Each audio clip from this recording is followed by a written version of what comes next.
Welcome to the React video today. We've got a few videos to watch. You're watching one of them if you're seeing this not on Twitch. But hello to all the YouTube people who are watching. This is a React day for my stream. I stream every day, most days, over on Twitch. So if you want to ever watch these in real time, head on over. But if you somehow missed it, you're watching the video, and that's okay. We've got a few things. These come from my reaction suggestion tab of my Discord. If you haven't joined my Discord, you should, because if you have anything interesting to watch, true crime or not, we would love to see it at least in the chat, because even if I might not see it, you might give some people some good content, and that's pretty cool. All right, man. That's about it.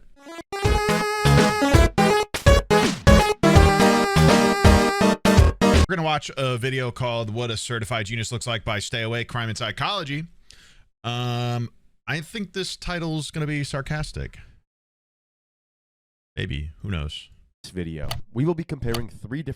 In this video, we will be comparing three different types of so-called geniuses that challenged their interrogators. We will also be presenting a summary of each interrogation's respective case. The most in-depth summary will be the main focus of this video, the case of certified genius Denlo Bowman. But before we can show you the case of certified This is to certify that Denlo Bowman has qualified and become a member of Mensa, the High IQ Society.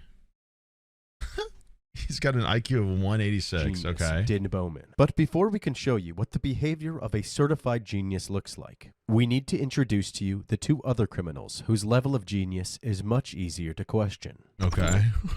But if I'm chipping away at that timeline, right, it can be exculpatory for you, meaning that it excludes you as a suspect. I know, my vernacular is very good. Sweet. So, you don't have to explain your words to me.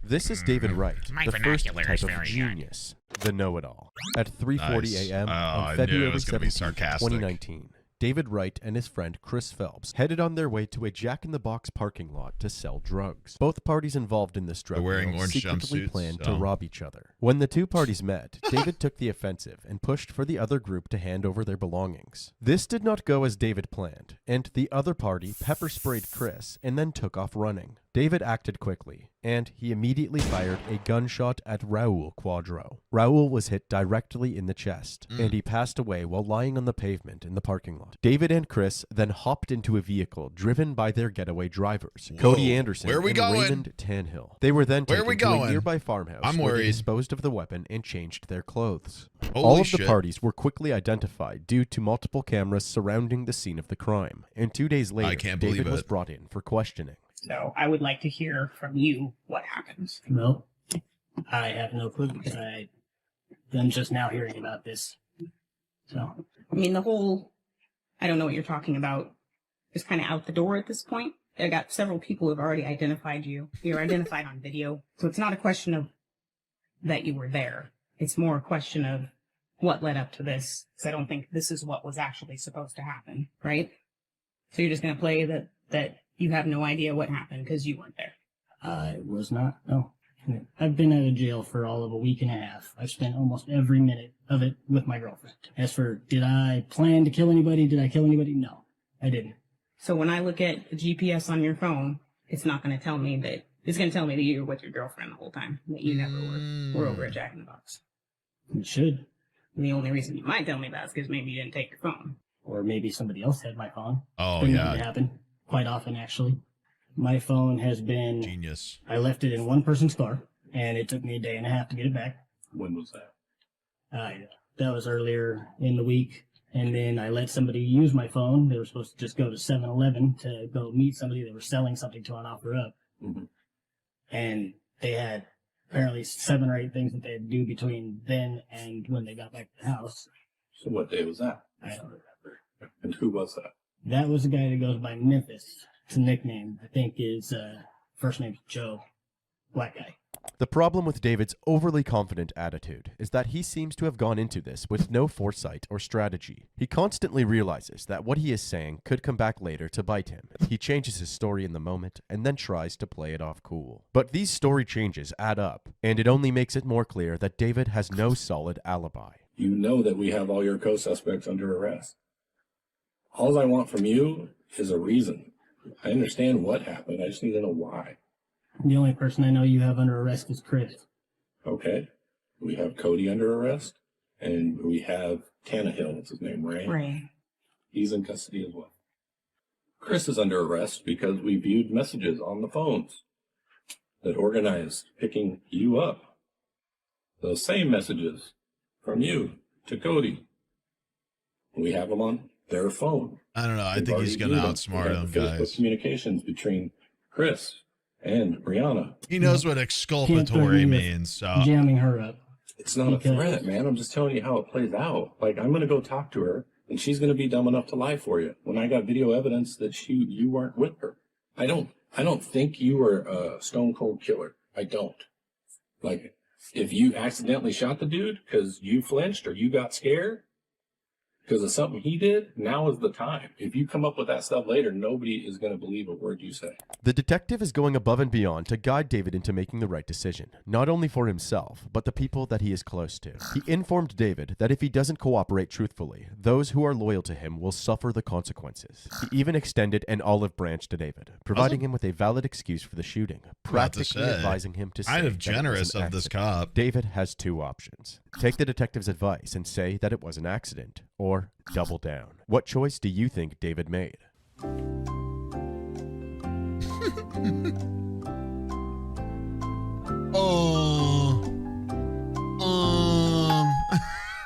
How the f would somebody accidentally shoot somebody?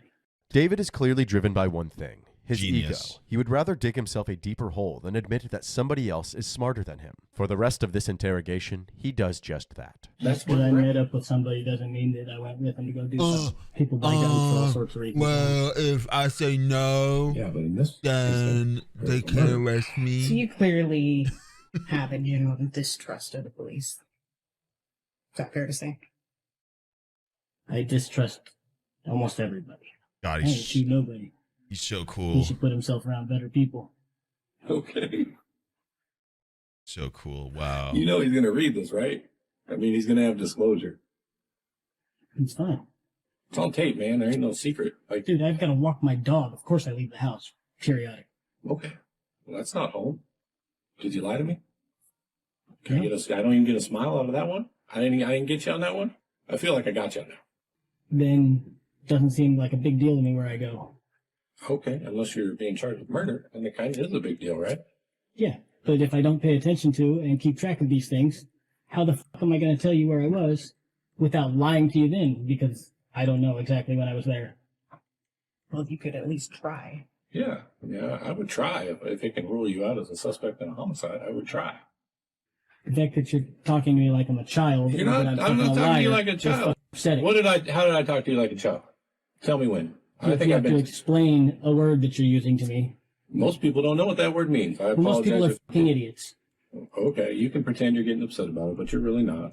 No, what I'm getting upset about is you call me a liar. Holy shit. Because you lied. He's You so lied. cool. I don't actually think I called you a liar. I did say you lied, but I don't think I actually called you a liar. I mean, So I'll call it to you now so we can just move past it. You are a liar. little You have nitpicky. lied. That does With this technically statement, mean you're David must calling have him a liar, realized but that okay, he had man. talked far too much and said nothing I for the never rest of actually his time. said you were a liar. I just said you lied.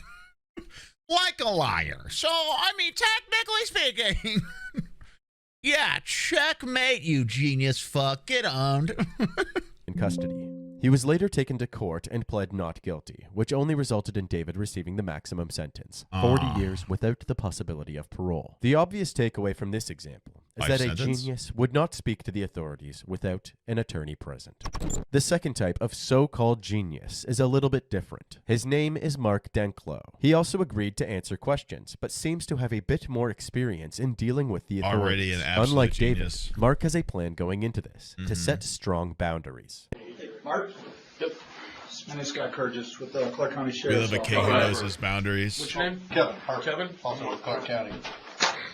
Okay, I'm going to go ahead and read them to you. All right. All right?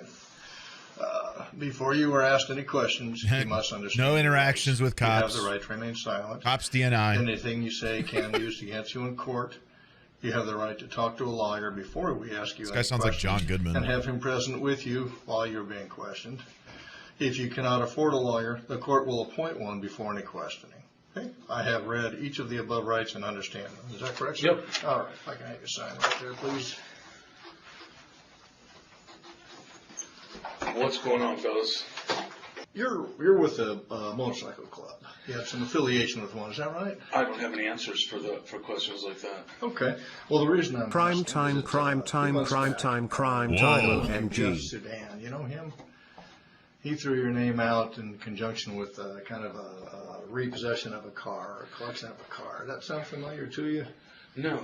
Jeff Sudan almost might. I'm not sure about that. It seems like Sudan rings a bell somewhere, but no collections of a car. No, I don't know what you're Okay. talking about. The officers spend the next few moments trying to get general information about Mark and his partner Nicole. Okay. So this last time, how long has she So been? there's my background. That's it on Nicole. What else you want to know? Okay. Is Nicole the problem here? I mean, I know that she's had the cops over a few times, Okay. and she's had problems with the hospital and her. Tell me about the hospital. Well, if you don't know about it, then that's not what you're talking to me Okay. about. You'd already Real you know, smart. you Let's know, talk about Yeah, other. Is that what this is about? No. Is it about this the other night? crime It or is it doesn't about involve this Nicole. crime? Okay. I don't know what the hospital thing is, so if that's not part of Nicole's issues, then Okay. so Well, shit. Nicole had a. I'm not going to answer any more questions about Nicole. Oh, damn. I don't have any more answers for He's- you until he's I hitting find the out table. what you're talking about. If you don't want to tell He me means what the it. heck I'm doing here, say so. Because I'm not going to sit here and give you a bunch of my background so you can play whatever kind of game you're playing.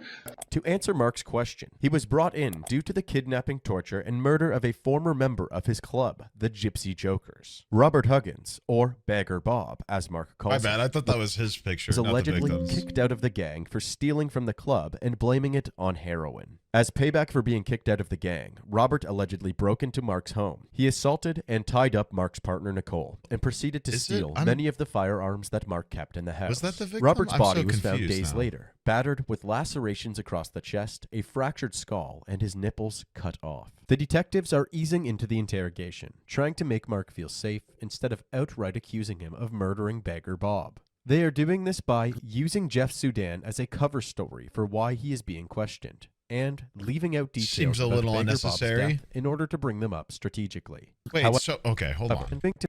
tied up back for kick jokers. Robert Huggins, or Bagger Bob, as So Mark this calls guy- him, okay, was this guy was the allegedly victim. kicked out My of the bad. gang for stealing from the club and blaming it on heroin. As payback for being kicked out of the gang, Robert allegedly broke into Mark's home. He assaulted and tied up Mark's partner Nicole and proceeded to steal many of the firearms that Mark kept in the house. Robert's body was found days later, battered with lacerations across the chest, a fractured skull, and his nipples cut off. The detectives are easing into the interrogation, trying to make Mark feel safe instead of outright accusing him of murdering Bagger Bob. They are doing this Why by the nipples? using Jeff Sudan as a cover story for why he is being questioned. Why the and nipples? leaving out details about Bagger Bob's death in order to bring them up strategically. However, Mark is fully aware of this and is being strategic as well. He is operating under his own rules and boundaries in what he should and shouldn't talk about. He only gives the detectives small pieces of insignificant information to make it seem like he is cooperating with them. You guys are way off, man. Okay. You guys don't know. I don't know who's telling you these stories, and I'm not sure who Jeff Sudan is, but I can tell you right now, nobody's ever returned a car to me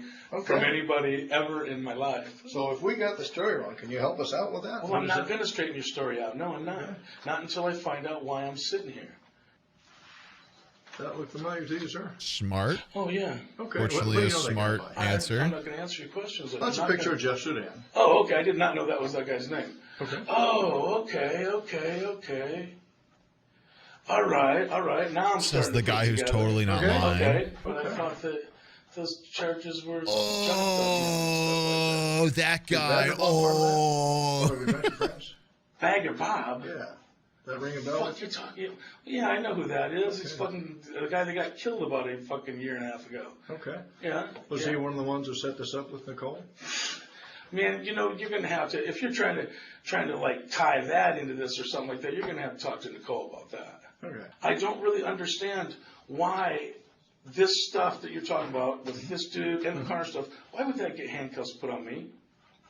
Well, Why would those handcuffs go on me? I don't think you're going to like the What answer. what did I do that was illegal in any of that stuff? What did I even have to do with it? I wasn't even there for any of it. None of it. Not Okay. anything that you've talked about so far. I was a long way away from it. So why would I get handcuffs put around my fucking wrist for it? Do you suspect me of something? well, help us get this unconfused. Because if Will you do suspect that? me of doing a crime, let me know so I can get a lawyer. You know what I mean? You can Go just ahead. get I a don't think we've lawyer. accused you of committing No, you a crime, haven't, have we? and that's why Okay. I'm still looking at these marks on my wrists and going, man, what a way to treat somebody who's not suspected of doing a crime. So,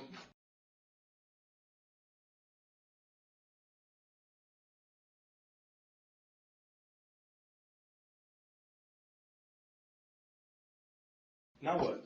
So, well, I'm not. Am I arrested for anything? Man, poor you're guy. being detained at this point. Okay, but I'm not under arrest quite yet. That's correct. Okay, then I don't need a lawyer quite yet.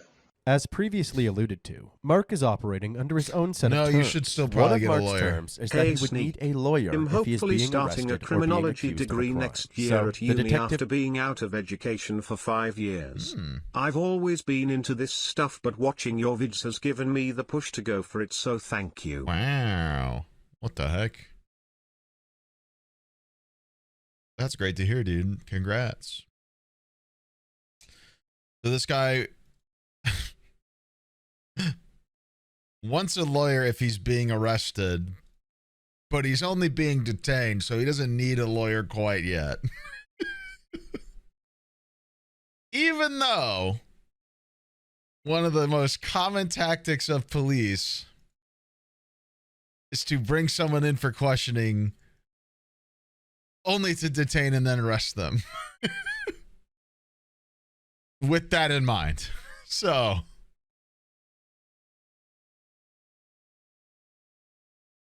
well, he said detained and not arrested, so I don't think I need a lawyer just yet, literally.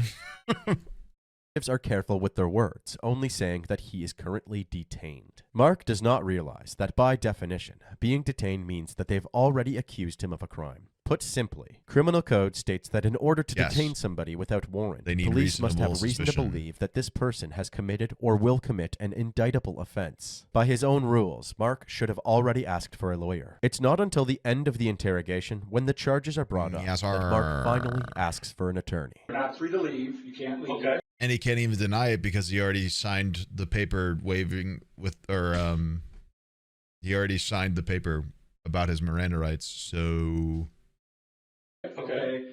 Charges are being figured out right now. All right, in More that than likely, case- there's going to be charges. So Okay, then in that case, I have nothing else to say, and let me know when I need a lawyer. No problem. Thank you for making me realize that. In that case, I have nothing, absolutely nothing to say, and let me know when I need a lawyer.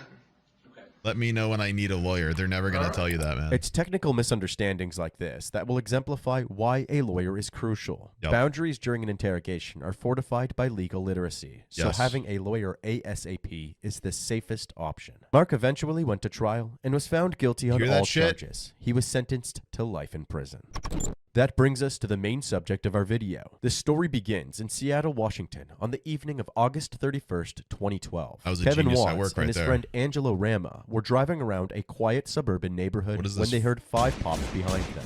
What the hell is that The footage? next thing they saw was a BMW speeding past them into oncoming traffic through a red light. When they saw this, they decided to take justice into their Prepare own yourself. hands, and a brief car chase ensued. But they couldn't manage to catch up. They turned Uh-oh. around to investigate Where are we where going? they heard the pops come from. Whoa. Their intuition was correct. A shooting had taken place. A red Subaru Forester still sat before the intersection with its motor running. Glass from a car window was shattered all over the ground. 911 was called, and when detectives arrived It on the gets scene, cringy. they confirmed that Oh, the victim no. was Yancey Knoll. Yancey was an avid outdoorsman who volunteered for Habitat for Humanity. He taught kids how to rock climb and was a No. course marshal during the Seattle Marathon. He was described as the glue that held together a large group of friends and neighbors. Yancey had just left the QFC store on Capitol Hill, where he worked as a wine steward. He was idling behind a bus, waiting for a red light to change at 15th Avenue Northeast and Northeast 75th Street, when someone pulled alongside him. and opened fire. One of the shots fired had actually missed, and 92-year-old Mrs. Schulmeister nearly tripped on a bullet in her house. It was from a 9mm pistol. The bullet went out through the passenger side window of Yancey's car, through a fence, through a window, through a lampshade, into a hallway, and directly impacted a picture of Mrs. Schulmeister's precious kitty cat, Miss BP, before falling to the floor. The other 4 bullets had connected with Yancey, who had 4 gunshot wounds to his face and head. What made this crime scene peculiar was the shattered glass on Yancey's driver's side. It turns out that his window was rolled down and unscathed, meaning the glass was not from his vehicle. The shooter must... Yeah, that glass is protruding out, which wouldn't make sense. It was shot in, so the shooter shot through his own window. So all they'll have to do here is look at any local window, like any local car shops repairing the passenger window of a car. Must have shot through his own passenger side window. Fortunately, Kevin and Angela were able to get a good look at the getaway vehicle as it sped past them, and detectives were able to... Is the shooter stupid? No, he's legally a genius. You saw his certificate. His IQ is 186. I'm sure he's got a good reason and a way to get out of this one. A bolo, aka a be on the lookout notice for a silver BMW Z4 convertible with silver rims and a broken... It's a convertible? He could have just not had a window? Wait, hold on. This will be good. Huh?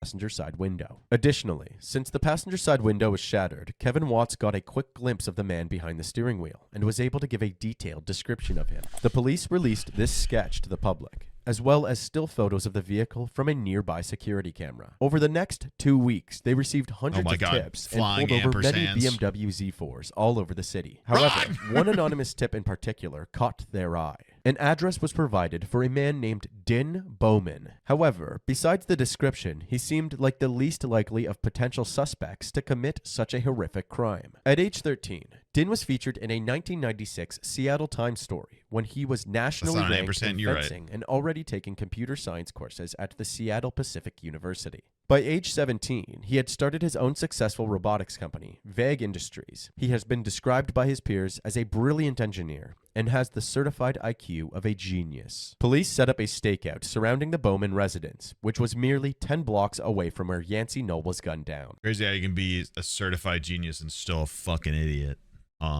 They monitored him for a week before catching one fateful glimpse into his garage. They spotted a silver BMW Z4. They were able to obtain a search warrant for his house and car, as well as an arrest warrant. He was taken into custody and brought in for an interrogation. It's time for crime. So, you know, this is a police facility, and everything's being recorded, okay? Just to let you know that.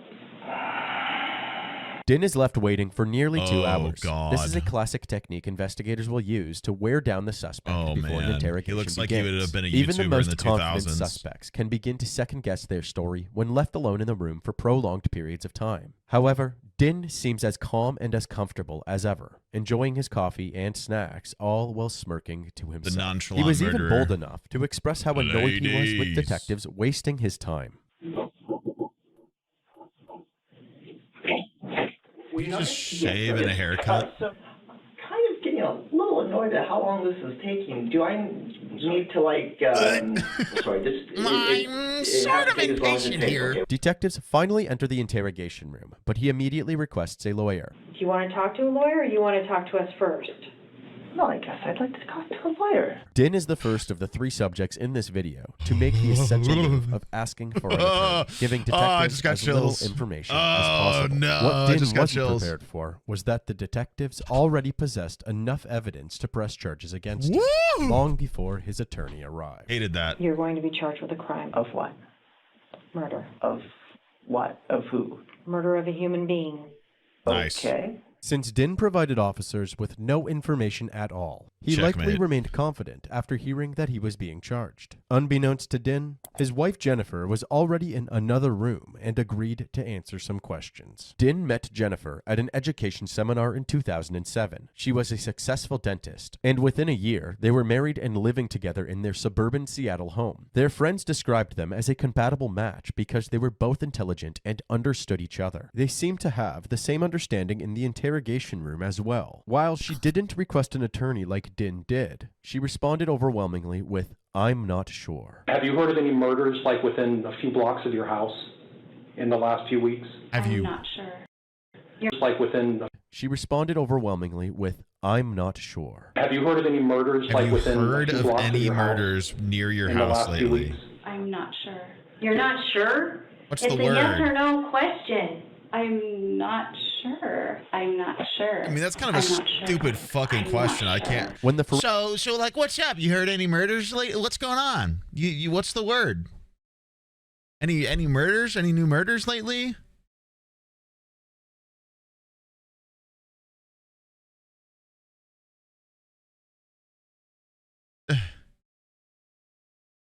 It's a pretty dumb question, if I'm honest. forensics team was investigating the BMW and the garage it sat in. They discovered that the dazzling silver rims had been painted black, and the smell was just additional proof it had been done recently. What about the paint smell that we're smelling in there? I'm not sure. Do you know anything that goes on in your house? This wasn't the only modification that was made to the vehicle. The couple had made multiple trips to several auto shops following Yancey's death. Yancey was killed on August 31st, and their Portland day trip was the very next day, on September 1st. Their story was that they were having lunch in Portland when a thief broke into their car by shattering the window, and that is why they stopped at a window repair shop nearby. However, the receipts from Jennifer's purse proved that they had gotten the window repaired before getting food at around 7 p.m. Their next trip was 3 weeks later to a tire shop in northern Seattle. They had swapped out the expensive, practically new BMW brand tires with cheaper ones. They later found those same tires hidden away at his company's building. Why did you get new tires? I'm not sure. I Were the other ones wore out? I'm not sure. What if we put you on a polygraph test today? You'd fail it like a sack of potatoes. I mean, I can tell you're lying just looking at you. Jennifer's demeanor throughout this interrogation was deteriorating, dissimilar to the unfaltering confidence of her husband. She seemed nervous, had poor eye contact, and was visibly shaky. The detective saw this as an opportunity to apply more pressure. You're a good person. Don't let him do this to you. He might be nice to I'm you, not sure. but we've gotten tips on him. Why do you think we've been watching your house for the last couple weeks? And for you to say you don't know, it defies any kind of logic I can ever think of. It's absolutely ridiculous. And I'm tired of you sitting there playing dumb. You're a smart woman trying to be the good wife and protecting this guy, okay? When he's out friggin' murdering people, okay? This guy died, okay? He bled all over the frickin' streets of Seattle, okay? He's dead. He's got women, he's got a girlfriend, he's got family, and they all frickin' cry every day. We've had them in this very same room. This very same room. You're gonna sit in here and protect him? That is sick. That is sick. That is disgusting. And I'm disgusted by it. You need to grow up, lady. You need to grow up. Damn. Take a stand. Cry. I feel like I'm about to. But Well, then cry and tell us the truth. I cry easily. Tell us the truth. Tell me the truth right now. I have told you the truth. I'm not sure. We proved you wrong already. We're going to prove you wrong more. Following these interrogations, Din was to be held in custody until his final trial began. In the meantime, the investigation continued. They searched his computer and discovered an absurd amount of documents collected over the years, all surrounding the topic of death and murder. They also found that he was obsessed with 007 and based much of his life around them. Oh my. Oh no.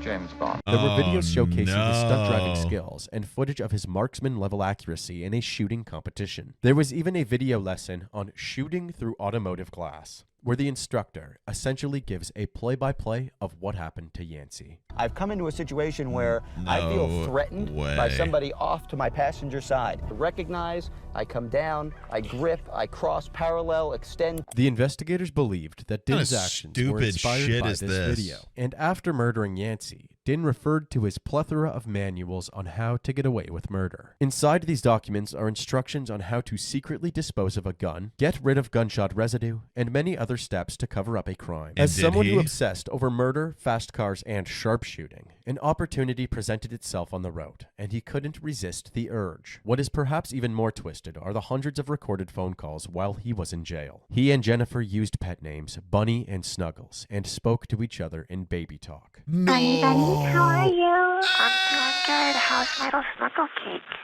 I just wrote you an email. Yay. I miss so many things right now. I know. I don't have a Snuggles. You don't have a snuggle plum next to you. I'm just going to say love, love, love, love, love. Love, love, love, love, love, love, love. Oh, little Snuggles. I know you're my snug hot cup. Love, love, love. You're my expert. I'm your body hot man. We cuddle. Yeah. Yeah.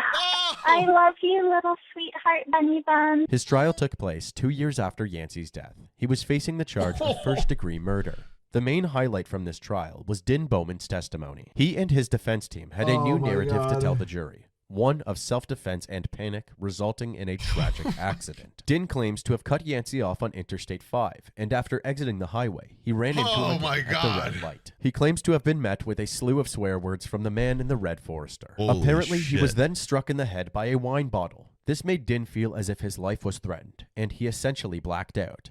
However, there were no witnesses to back up these statements. Yancey's family and friends took offense at this, since they were confident that Yancey would never waste his precious wine in a road rage incident. The idea of Yancey having road rage in the first place was thought to be ridiculous. They said he had a kind soul and apparently drove like a grandma. The prosecution spent 3 days tearing down this narrative to the best of their ability. You threw away the evidence that you could show the police to prove you were not a criminal, right?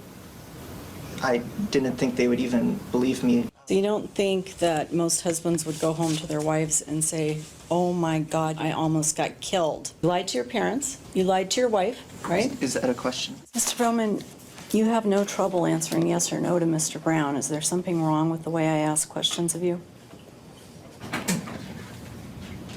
No.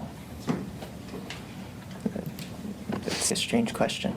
Okay, well, that's the first no I think I've gotten from you, so I guess the point's been made. Din had spent 2 years getting his story straight with the help of his attorney, but whether it would put reasonable doubt in the minds of the jury was uncertain. On December 9th, 2014, Din's 32nd birthday, the jury began deliberations. While they awaited a verdict, Din and Jennifer had more jailhouse phone calls, comforting each other and validating each other's feelings about the trial. This seems ridiculous.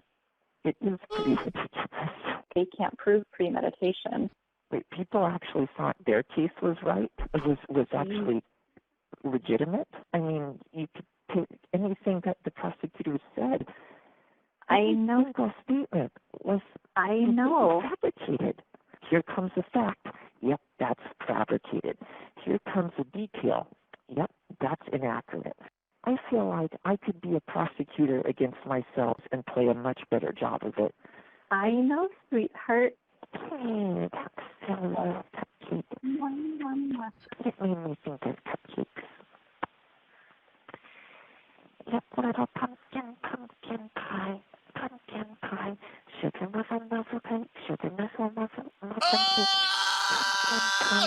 pie, little cupcake. In just over 24 hours, a verdict was reached. And we have an update now on the breaking news we brought you at the top of this newscast. A jury has found Din Bowman guilty of murdering Yancey Knoll. Prosecutors said he killed Knoll for the thrill of it. Yes, Michelle. Now, this jury had just over a day to deliberate. They deliberated all day yesterday and a couple hours this morning. Then they gathered in the courtroom, and the judge... I never want to hear that again. We, the jury, find the defendant, Thomas Ben Bowman, guilty of the crime of murder in the first degree as charged. Yancey Knoll was driving home from work back in August of 2012 when prosecutors say he was shot by someone for the thrill of it. Din Bowman, 32 years old, pleaded. He actually took the stand in this case saying that he admits he killed Knoll, but says it was road rage. I can tell you the jury didn't believe that. Instead, they convicted Bowman of first-degree murder. Do not get a that carries soundbite a for sentence it. Don't do that. Of 28 to 31 years in prison. We expect the sentence to happen next month. Din's smug look was swept away after the judge read the verdict, and his anguish only grew as his parents begged the judge for mercy. Din Bowman was sentenced to 29 years in prison, and just hours later, Bowman attempted to shorten his sentence, and officers found a sharp object in his cell. This attempt was unsuccessful, and he is currently serving out his sentence at the Clallam Bay Correction Center in Clallam County, Washington.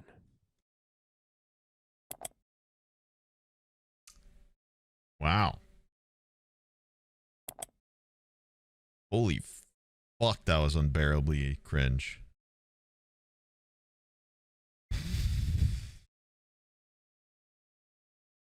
Whoa. That guy's a genius, by the way. Certified. He was certified genius. Certified genius.